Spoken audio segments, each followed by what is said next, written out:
اور صدیق اللہ یہ جو دو ساتھی تھے اس کے جو سہولت کار تھے یہ دونوں جو ہے عدالت سے بری کر دیے گئے۔ اچھا اس کے بھائی نے جب مقدمہ درج کرایا تو اس نے کیا وہاں پہ لکھوایا میں آپ کو وہ بھی بتاتی ہوں۔ عرفان خان رانی کے بھائی کا نام ہے، اور انہوں نے کہا کہ مجاہد جو ہے وہ ہم سے ہماری بہن کا رشتہ مانگتا تھا، ہمارے خاندان نے انکار اس لیے کر دیا کیونکہ بزنس تو اس کا دبئی میں تھا، اچھا کھاتا پیتا تھا، ٹھیک ٹھاک اسٹیبلش تھا، لیکن یہ پہلے سے شادی شدہ تھا۔ ہماری بہن جو ہے وہ کنواری بھی تھی، اس کے علاوہ وہ MBBS کر رہی تھی، 3rd ایئر کی اسٹوڈنٹ تھی، ایک برائٹ فیوچر تھا اس کا۔ پڑھے لکھے اور اچھے لوگ، سمجھدار لوگ جو ہوتے ہیں وہ اپنی بیٹیوں کی جو رائے ہے اس کو مقدم سمجھتے ہیں، اور بیٹی کی اس میں مرضی بھی نہیں تھی، اس لیے وہ کہتے ہیں کہ ہم نے انکار کر دیا۔ اس بات کا اس نے بڑا اپنے دل میں رنج رکھا تھا، اور اس نے کیا کیا کہ جس دن اس لڑکی کی وہ ریکی کراتا رہا کالج کے اندر تو اس کا جانا آسان نہیں تھا۔ جس دن یہ لڑکی کوہاٹ اپنے والدین کو ملنے پہنچتی ہے اپنی سسٹر ان لا کے ساتھ، تو وہاں پر یہ شخص گھات لگائے بیٹھا ہوتا ہے اور یہ اس کے طرف گولیاں برساتا ہے اور اس کے بعد وہاں سے فرار ہو جاتا ہے۔ اسی دن یہ کیس جو ہے میڈیا کے اوپر آ جاتا ہے، لیکن اس کے باوجود یہ شخص جو ہے یہ فرار ہونے میں نہ صرف یہ کہ کامیاب ہوتا ہے بلکہ ملک سے ہی باہر چلا جاتا ہے۔ اس کو روکا تک نہیں جاتا ہے کیونکہ اس کے پیچھے کہا یہ جا رہا ہے کہ بڑی بیک اس کی اسٹرانگ تھی۔ اس وقت کے جو تحریک انصاف کے ضلع کے صدر تھے آفتاب عالم ایڈوکیٹ، ان کا یہ بھتیجا ہے، PTI کے رہنما تھے، ان کا رشتہ دار ہے۔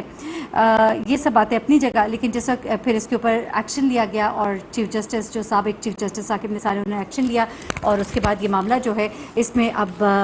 اس طرح سے معاملہ انجام کو پہنچا کہ مجاہد کو 20 لاکھ جرمانہ بھی ادا کرنے کا حکم ہے، اسے سزائے موت جو ہے وہ سنا دی گئی ہے اور اسے مجرم قرار دے دیا گیا ہے۔ دیگر ملزمان کو یعنی جو 2 مجرمان تھے ان کو بری کر دیا گیا ہے۔ اچھا اب جب یہ فیصلہ آتا ہے تو وہاں کورٹ میں بڑے رقت آمیز مناظر تھے۔ اس لڑکی کی والدہ، اس کے والد، اس کے بھائی، اس کی بہن وہاں کورٹ میں موجود تھے، اور اس کے والد کیا کہتے ہیں ذرا سنیے گا۔ اس کے والد کہتے ہیں کہ سماعت کے دوران میں دل ہی دل میں یہ سوچ رہا تھا کہ فیصلہ سن کر میری بیٹی کی روح کو انصاف ضرور ملے گا اور اس کی روح کو سکون ملے گا، اور وہی ہوا۔ میں مطمئن ہوں، لیکن جو 2 سہولت کار ہیں جنہیں کہ بری کر دیا گیا ان کو سزا ہونی چاہیے۔ انہوں نے کہا کہ میری بیٹی نے بہت سی امیدیں باندھی تھی، ڈاکٹر بننے کی ایک اس کی اپنے مستقبل کو سنوارنے کی اس کی ایک خواہش تھی، اسے قتل کر کے نہ صرف اس کے بلکہ خاندان کی امیدوں پر بھی پانی پھیر دیا۔ عدالت سے جو دیگر ملزمان ہیں ان کی سزا پر بھی ہم نظر ثانی کی درخواست کریں گے۔ اچھا مجاہد کو میں نے آپ کو بتا دی کہ 20 لاکھ جرمانہ جو ہے وہ بھی فوری طور پر ادا کرنے کا حکم دیا گیا ہے۔ اچھا اب بھائی جو ہے اس لڑکی کے، انہوں نے کیا کہا اور اس کی بہن نے کیا ٹویٹ کیا، بس وہ میں مختصراً آپ کو بتاتی ہوں۔ بھائی نے کہا کہ جب قتل ہوا تھا ہماری بہن کا تو ہم بہت مایوس ہو گئے تھے، کیونکہ جو پولیس کی کارکردگی تھی اور جس طرح سے ملزمان جو ہیں وہ مفرور ہو گئے تھے، اور پھر ہمیں یہ بھی پتہ لگا کہ وہ ملک سے ہی فرار ہو گئے، تو ہم بہت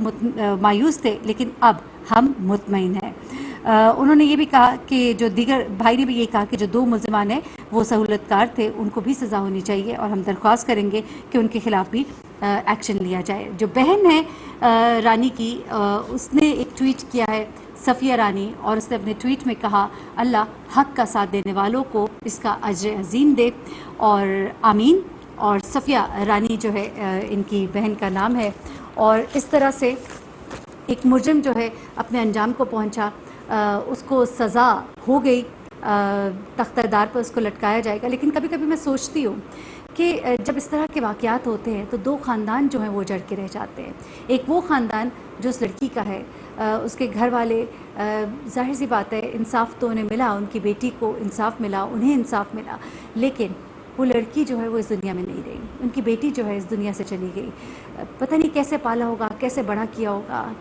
وہ باتیں، وہ کہہ کے وہ سب یاد آتے ہوں گے، اور اس شخص کو سزا ملنے سے وہ لڑکی تو، وہ بیٹی تو ان کی واپس نہیں آئے گی، لیکن یہ ضرور ہے کہ نظام انصاف پر ہمارا جو ایک ٹرسٹ ہے وہ بڑھے گا، کیونکہ ہم دیکھتے ہیں کہ بڑے لمبے لمبے یہ معاملات لٹک جاتے ہیں، اور خاص طور پہ جہاں اثر و رسوخ ہو، جہاں فیملیز پیچھے سے اسٹرانگ ہوں، گراؤنڈڈ ہوں، کوئی پولیٹیکل بیک گراؤنڈ ہو جائے تو وہ تو سونے پہ سہاگا ہو جاتا ہے۔ تو ایسے میں جب اس طرح کی سزا ایسے لوگوں کو بھی ملتی ہے تو پھر یقین آنا شروع ہو جاتا ہے کہ نظام انصاف جو ہے وہ ابھی بھی زندہ ہے، وہ ابھی بھی موجود ہے، اور اللہ کرے کہ لوگ جو جرم کریں وہ انجام تک پہنچے، تاکہ لوگوں کا انصاف پہ یقین ہو اور جرم کرنے والا ڈرے، اس کو معلوم ہو کہ اگر میں کچھ غلط کروں گا تو میں پکڑا جاؤں گا، مجھے سزا ملے گی، میں بچ نہیں سکوں گا۔ اور جب یہ ڈر و خوف انسان کے اندر موجود ہوگا تو آپ دیکھیے گا کرائم ریٹ جو ہے بہت گرے گا. یہ ہم جو ارد گرد دیکھتے ہیں واقعات، حالات و واقعات ہوتے دیکھتے ہیں، بچیوں کے ساتھ کیا ہو رہا ہے، بچوں کے ساتھ کیا ہو رہا ہے، اور ہم مختلف ایسے واقعات، مجھے کئی دفعہ لوگ کہتے ہیں کہ کیسی کیسی خطرناک سٹوریز آپ لے کر آتی ہیں، لیکن مجبوری ہے کیا کریں کہ ہمارے معاشرے میں یہ سب کچھ ہو رہا ہے اور ہمیں اس کو پن پوائنٹ کرنا ہے. آپ نے اس کو نگیٹو نہیں لینا کہ یہ ہم کیوں آپ تک پہنچا رہے ہیں، آپ کو کیوں بتا رہے ہیں. کیا ہم کوئی،